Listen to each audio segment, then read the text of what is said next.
नमस्कार, आप सभी का स्वागत है आज की मैथ क्लास में। आइए हम लोग संख्या पद्धति से संबंधित प्रश्नों को हल करना सीख रहे थे। अब देखिए, परीक्षाओं में इस प्रकार के प्रश्न भी पूछे जाते हैं। जैसे यहाँ पर प्रश्न दिया गया है 18,769 के वर्गमूल में कितने अंक होते हैं।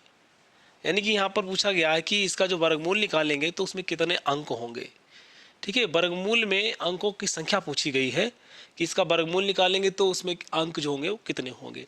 अब देखिए, कोई भी संख्या दी गई हो, जैसे यहाँ पर दिया गया है 18,769 दिया गया है, तो 1 2 3 4 5 यहाँ पर संख्या है अंकों की। ठीक है, तो वर्गमूल जो वर्गमूल होगा इसका निकालेंगे जब हम वर्गमूल, तो वर्गमूल में इसके जो अंक होंगे वो आधे हो जाएंगे। और आधे का यहाँ पर बनता है, देखिए 5 का आधा 2.5 बनता है, तो 2.5 एक अगला पूर्ण जो संख्या होगी वो ले लेंगे, 3 ले लेंगे। यानी कि इसमें जो वर्गमूल निकलेगा उसमें अंकों की संख्या जो है वो 3 हो जाएगी। ठीक है, कोई भी अंक जो होता है अगर ऐसे आधा आता है तो उसमें क्या करते हैं हम लोग, उसका अगला अंक जो होता है पूर्ण संख्या उसको ले लेते हैं, वरना उसका आधा ही होता है। जैसे कि अगर कोई 4 अंक हैं तो 4 का आधा क्या हो जाएगा, 2, यानी कि उसके वर्गमूल में अंकों की संख्या 2 हो जाएगी। और इसी प्रकार जो है हम लोग अगर कोई अंक पूर्ण नहीं आता है तो उसका अगला जो पूर्ण अंक होता है वो हम लोग ले लेंगे, तो वही संख्या हो जाएगी। तो ऑप्शन नंबर यहाँ पर बी हमारा सही हो जाएगा। आगे बढ़ते हैं, अगला प्रश्न देखते हैं। अगला प्रश्न दिया गया है हमारे पास, वह छोटी सी छोटी संख्या जिससे 294 को गुणा करने पर एक पूर्ण वर्ग बन जाए वह है। मानी कि यह जो संख्या दी गई है यह पूर्ण वर्ग नहीं है, और इसको पूर्ण वर्ग बनाने के लिए कौन सी छोटी संख्या जिससे हम गुणा कर दें और ये संख्या जो है वो पूर्ण वर्ग हो जाए। तो इसको सबसे पहले हम लोग क्या करते, देखिए ऐसे प्रश्नों में जो संख्या दी गई है यहाँ पर 294 को काटना शुरू करते हैं, इसके गुणनखंड करना शुरू करते हैं।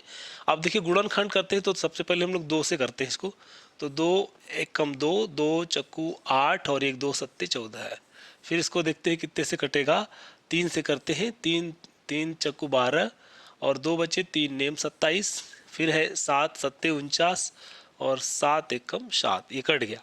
ठीक है, अब देखिए वर्गमूल वर्ग संख्या होने में क्या होता है, उसके गुणनखंड जो होते हैं उनमें जोड़े बनते हैं 2 2 के। देखिए यहाँ पर जैसे 7 का जोड़ा बन गया, 7 गुणा 7 हो गया। ठीक है, ये क्या हो गया, 7 गुणा 7। अब देखिए यहाँ पर 3 का जोड़ा नहीं है ना, तो 2 का जोड़ा है, तो हम लोग क्या करते हैं, इनका जोड़ा बनाने के लिए इनमें बढ़ा देते हैं। इनका जोड़ा कैसे बनेगा, यहाँ पर 2 में 1 2 बढ़ा दीजिए, 3 में भी 3 बढ़ा दीजिए, यानी कि ये मैंने बढ़ाया है, तो ये जोड़े बन गए। अब देखिए, तो जोड़े बनाने के लिए जो है क्या होगा, हमको ये 2 और 3 की गुणा माने की बढ़ानी पड़ेगी। तो 2 और 3 की गुणा क्या होगी, 6 होगी, 2 3 6, यानी कि 6 वह संख्या है जिससे हम इसमें गुणा कर दें तो यह संख्या क्या होगी, पूर्ण वर्ग बन जाएगी। ऐसे ही ऐसे प्रश्नों को हम लोग हल करेंगे। तो ऑप्शन नंबर हमारा डी जो है वो सही हो जाएगा। आगे बढ़ते हैं, अगला प्रश्न देखते हैं। अगला प्रश्न क्या है हमारे पास, यदि 1 से 30 तक 3 से विभाज्य संख्याओं को अवरोही क्रम में व्यवस्थित किया जाए तो कौन सी संख्या नीचे से 7वें स्थान पर होगी। यहाँ पर पूछा गया है 1 से लेकर 30 तक, ठीक है, 30 तक 3 से विभाज्य संख्याओं को अवरोही क्रम में रखना है।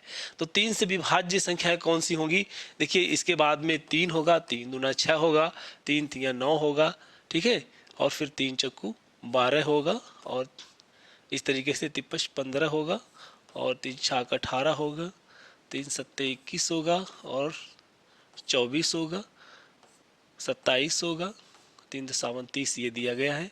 ठीक है, अब देखिए 3 से तक यानी कि 1 से लेकर 30 तक, तो यहाँ से लेकर हो जाएंगी 30 तक की संख्याएं। ये इतनी संख्याएं जो है वो 3 से विभाज्य हैं, ये 3 से जो है विभाजित हो जाएंगी। पूछा क्या गया है, इनको अवरोही क्रम में व्यवस्थित किया जाए।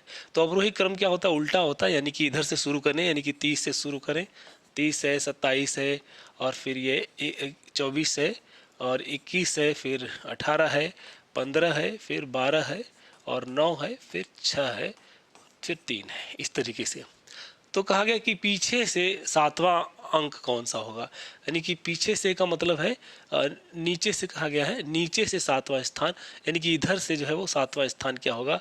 तो 1 2 3 4 5 6 1 2 3 4 5 6 और 7, ये हो जाएगा 21।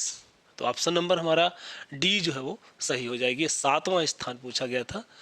चलिए आगे बढ़ते हैं, अगला प्रश्न देखते हैं हम लोग। अगला प्रश्न है हमारे पास, यदि 2 के 5 क्रमागत गुणजों का योग जो है वो 660 है तो बड़ी संख्या ज्ञात कीजिए। अब देखिए इसमें बड़ी संख्या पूछी गई है। देखिए योग जो दिया गया होता है 5 संख्याएं हैं, चूंकि 1 2 3 4 5, ठीक है। अब योग दिया गया है कितना, योग दिया गया है हमारे पास जो है 5 संख्याएं हैं, 2 के गुणज में है और योग उनका दिया गया है 660, ठीक। देखिए योग को अगर हम संख्या से भाग कर देते, कितनी संख्याएं हैं 5, तो बीच की संख्या हमको मिल जाती है। तो 5 एकम 5 हो जाएगा, 5 तिया 15 और 5 दूना 10, ये 32, यानी कि यहाँ पर 132 जो है संख्या, बीच वाली संख्या हमको प्राप्त हो गई है। और पूछा गया है कि सबसे बड़ी संख्या क्या होगी, तो सबसे बड़ी संख्या यानी कि इसमें 2 का जोड़ करते जाइए, 3 34 हो जाएगा और इसमें 2 जोड़ेंगे तो 36 हो जाएगा, क्योंकि 2 के गुणज में है, ठीक है। तो सबसे बड़ी संख्या क्या हो जाएगी, 136 हो जाएगी। ऑप्शन नंबर हमारा डी जो है वो सही हो जाएगा। आगे बढ़ते हैं, अगला प्रश्न देखते हैं। अगला प्रश्न दिया गया है हमारे पास, 2 संख्याओं का योग जो है वो 20 है और उनके वर्गों के बीच का अंतर 80 है। यदि दिए गए विकल्पों में से दोनों संख्याओं का चयन करें, दिए गए जो विकल्प हैं उनमें से वो कौन सी संख्या है उनका चयन करना है। अब देखिए यहाँ पर दिया गया है कि 2 संख्याओं का योग जो है, माने कि x और y हम मान लें, तो इन संख्याओं का योग जो है वो क्या है 80 है। फिर कहा गया है वर्गों का अंतर, ठीक है, इनके वर्गों का, यानी कि x स्क्वायर y बराबर ये दिया गया 80, ठीक है, ये 80 दिया गया है। इसको हम लोग कैसे लिख सकते हैं, इसको लिख सकते हैं एक बार प्लस में और एक बार माइनस में, और बराबर क्या है 80 है, ठीक। ये सूत्र होता है, एक सर्वसमीका होती है, ए स्क्वायर माइनस का बी स्क्वायर है, तो क्या हो जाएगा a प्लस बी और a माइनस बी, ये एक सर्वसमीका है, इसके आधार पर ये किया गया है। अब यहाँ पर देखिए इसका मान हमारे पास है, क्या है 20 है, तो ये जो 20 हो जाएगा यहाँ पर 20 गुणे x माइनस वाई बराबर कितना 80, ठीक है, इस तरीके से हो जाएगा। तो 20 को उधर भाग में चला जाएगा, जो गुणा में है वो भाग में चला जाएगा, तो x माइनस वाई हमारे पास क्या आएगा 80/20, ठीक। इसको काट देंगे तो x माइनस वाई बराबर कितना आ जाएगा 4, ठीक है। एक हमारे पास समीकरण x प्लस वाई बराबर जो है 20 है और एक जो है हमारे पास यहाँ पर x माइनस वाई बराबर 4 है। तो इन दोनों समीकरणों को जो हल करेंगे तो देखिए जोड़ने पर ये दोनों कट जाएंगे, 2x बराबर हो जाएगा 24, ठीक है, 24 यानी कि 2 से इधर भाग करेंगे तो क्या आएगा x बराबर 24/2 यानी कि 12। x का मान हमारे पास 12 आ गया है, किसी भी समीकरण में रख देंगे तो 12 प्लस वाई बराबर कितना था 20 था, और ये 12 उधर जाएगा तो y बराबर 20 में से 12 घट जाएगा, कितना बचेगा y बराबर 8 आ जाएगा। तो y बराबर 8 आया है और x बराबर 12 आया है। तो कह रहे संख्याओं का चयन कीजिए, यानी कि कौन सी वो संख्याएं हैं, तो 12 और 8 जो है संख्याएं हैं। x का मान हमारे पास 12 आया है और y का मान जो है वो 8 आया है, तो ऑप्शन नंबर डी जो है वो सही हो जाएगा, 12 और 8। आगे बढ़ते हैं, अगला प्रश्न देखते हैं। अगला प्रश्न दिया गया है 6 के पहले 12 गुणजों का योग है, माने कि 6 के पहले 12 गुणजों का योग पूछा गया है। तो देखिए 6 के जो पहले 12 गुणज हो जाएंगे तो कितने हो जाएंगे, यानी कि अब 6 से लेकर 6 फिर चलेगा ऐसे ही, 6 दूनी 12, 6 तीन 18 ऐसे चलेगा। तो कहाँ तक चलेगा, ये कुल संख्याएं कितनी होगी 6 गुणा 12, ये लास्ट वाला ही होगा, ठीक है। इनका क्या पूछा गया, योग पूछा गया, तो योग कर देते हैं इनका। अब देखिए पहला पद ये हमारे पास हो जाएगा, लास्ट का पद ये हो जाएगा, ठीक है। अब इनके गुणजों का योग पूछा गया है, तो हम लोग निकालते हैं इनके गुणजों का योग। तो क्या हो जाएगा, योग बराबर हो जाएगा n/2 और a, यानी पहला पद जब दिया है तो a प्लस l हो जाएगा, ठीक, ये हो जाएगा। अब देखिए n क्या है, 12 संख्याएं होंगी क्योंकि ये 12 गुणज है इसमें, ठीक है। तो 12 हो जाएगा, 12/2 हो जाएगा, और a हमारे पास कितना है, a है 6, ठीक है। तो ये 6 हो जाएगा और लास्ट का जो है ये 12 छंग 72, ठीक, ये हो जाएगा। इसको करते हैं गुणा तो ये 6 बचेगा गुणा में, और 6 और 8 ये कितना 78, 6 और 72 78 हो जाएगा। तो इसको गुणा कर देते हैं, 6 6 48 का 8, 4 हासिल लगा और 6 सत्तो 42 और 4 46, 468 ये आएगी संख्या कितनी, 468। ऑप्शन नंबर सी जो है वो सही हो जाएगा। ठीक है, आगे बढ़ते हैं, अगला प्रश्न देखते हैं हम लोग। अगला प्रश्न दिया गया है 85 से कम सभी सम प्राकृत संख्याओं का योग ज्ञात कीजिए। देखिए 85 से कम प्राकृत सम संख्याएं हैं, तो यानी कि कहाँ से शुरू होंगी, 2 से शुरू होंगी। तो 2 से लेकर 2 4 6 8 ऐसे चलेगा और कहाँ तक चलेगा, 84 तक, क्योंकि 85 जो है वो एक विषम संख्या है, ये सम संख्या नहीं है। और यहाँ पर 1 जो होगी ये भी विषम संख्या है, इसको भी नहीं लेना है। तो ये कहा गया कि 85 से कम सभी सम प्राकृत संख्याओं का योग ज्ञात कीजिए। ठीक है, अब देखिए यहाँ पर पहला पद हमारे ये और ये लास्ट का पद हो जाएगा। ठीक है, तो हमारे पास संख्याएं पहले तो हम लोग निकालते कितनी संख्याएं होंगी, सम संख्याएं। तो सम संख्या निकालने के लिए सूत्र होता है L-A/D और प्लस का 1। ठीक, अब देखिए L कितना है, लास्ट का पद है, तो लास्ट में 84 है, A हमारे पास 2 है, और कितनी संख्याएं इनके बीच का अंतर कितना है, 2 का चल रहा है अंतर, इसमें 2 का अंतर है, तो सर्वांतर जो है वो कितना हो जाएगा, 2 और प्लस 1 हो जाएगा। इसको देखिए 84 में से 2 जाएगा तो ये 82 बचेगा, और 82/2 है प्लस 1 है, कितना आएगा, ये 2 चक्कू 8 और 2 एकम और 1, यानी कि ये 42 आएगा। तो ये 42 संख्याएं हैं इसके बीच में, यहाँ से यहाँ तक 42 संख्याएं हैं, इनका योग निकालना है।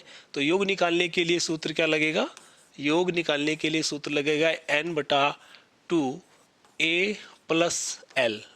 लास्ट का पद दिया गया है, तो n हमारे पास कितना आया, 42 आया है बटे 2, और a पहला पद है और लास्ट का पद कितना है, 84 है।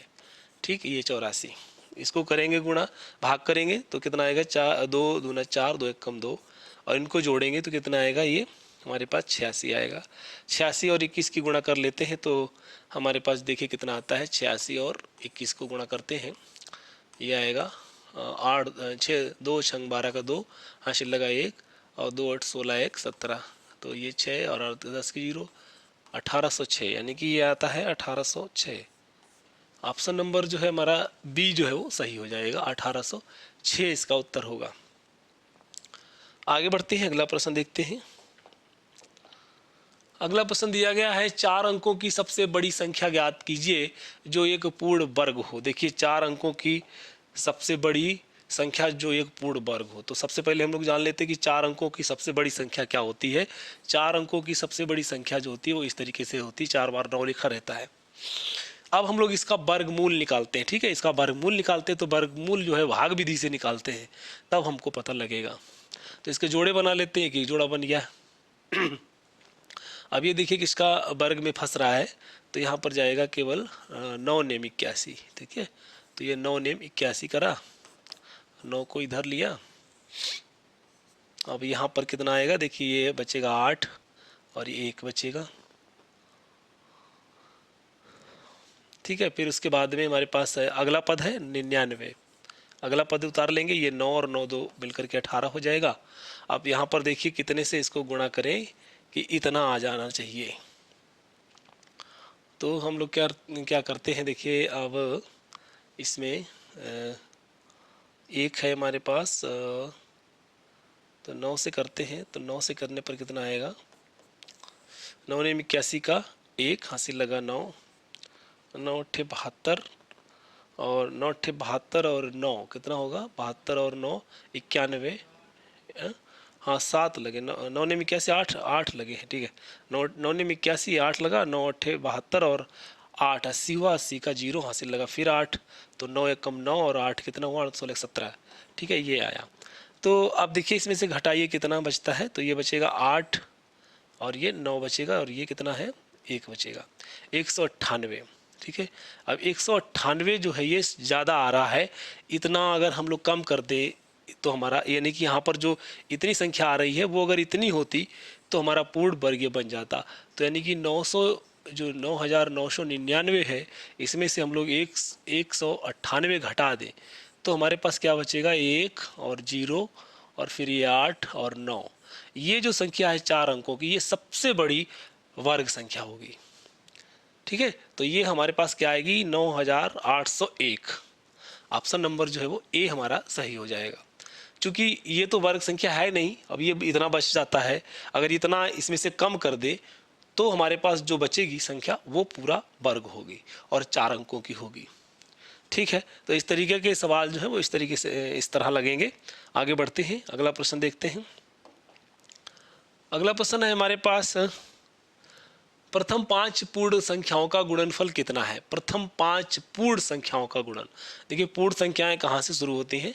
देखिए पूर्ण जो संख्याएं होती है वो 0 से शुरू होती है। 0, 1, 2, 3 और 4, ये हो गई 1, 2, 3, 4, 5 संख्याएं। पूर्ण संख्याएं चूंकि बात की गई है ना, पूर्ण संख्याएं तो यही होती है, तो पूर्ण में चूंकि 0 भी शामिल होता है।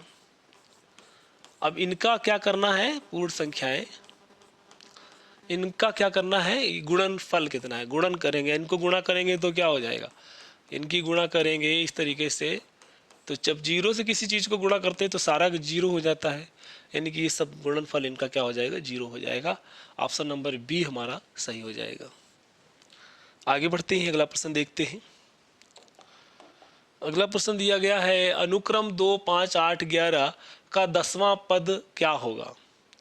यहाँ पर देखिए ये क्रम दिया गया है, 2, 5 और 8 है, फिर 11 है, फिर डैश यानी कि चलता जा रहा है। अब पूछा गया 10वां पद क्या होगा, तो 10वां पद यानी कि इनके बीच का अंतर कितना है, 3 है, यहाँ पर भी 3 है और इसमें भी 3 है। ठीक है, हमारे पास सार्वांतर जो डी है वो कितना आ गया, वो है 3। ठीक, डी हमारे पास 3 है। अब इसमें 10वां पद पूछा गया है, तो ए 10 बराबर क्या होता है, ये 10। इसको इस तरीके से 10वां पद इस तरीके से निकालेंगे तो a + 10 - 1 जो कि 10 और d होता है। ठीक, इस तरीके का ये पद निकालना रहे तो इस तरीके का सूत्र लगेगा। तो इसमें क्या होगा, पहला पद हमारे पास क्या है, 2 है, और प्लस 10 में से 9 एक जाएगा तो कितना बचेगा, 9 बचेगा, और सार्वांतर क्या है, वो 3 है। ठीक है, 3 है, तो 2 + 9 = 27, तो 27 और 2 कितना हो जाएगा, 29 हो जाएगा, यानी 10वां पद जो है वो 29, बी ऑप्शन सही हो जाएगा। आगे बढ़ते हैं, अगला प्रश्न देखते हैं।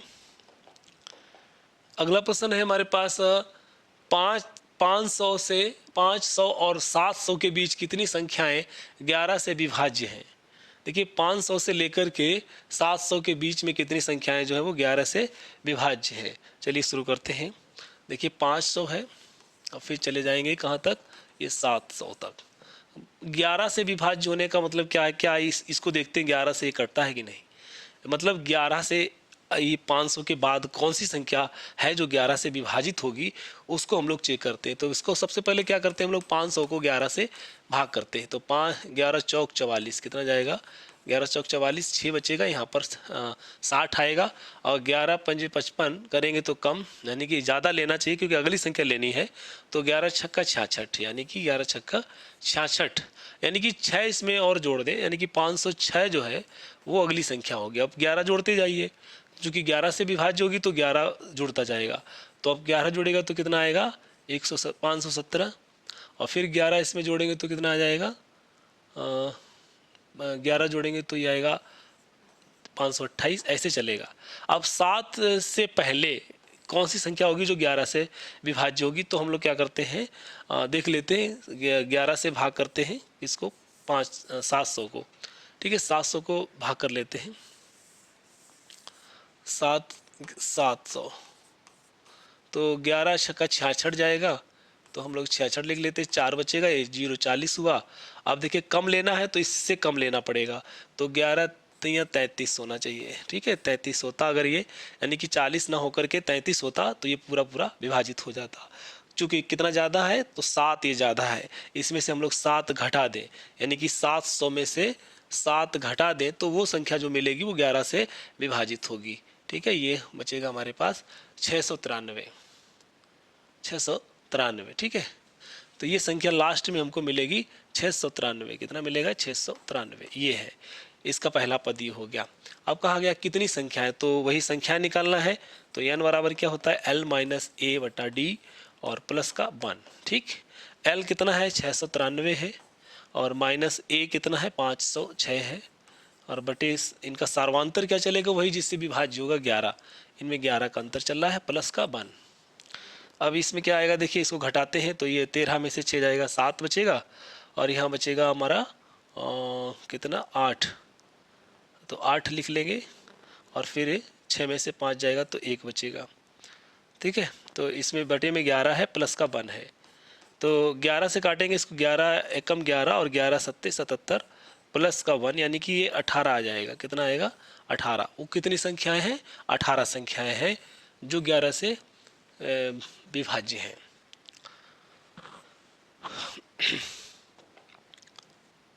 तो आज के वीडियो में इतना ही, धन्यवाद। अगर वीडियो पसंद आए तो लाइक ज़रूर करें, शेयर भी करें। अगर आप हमारे चैनल पर नए हैं तो प्लीज़ इसे सब्सक्राइब कर लें, जिससे आपको अगले नोटिफिकेशन सबसे पहले प्राप्त हो। धन्यवाद।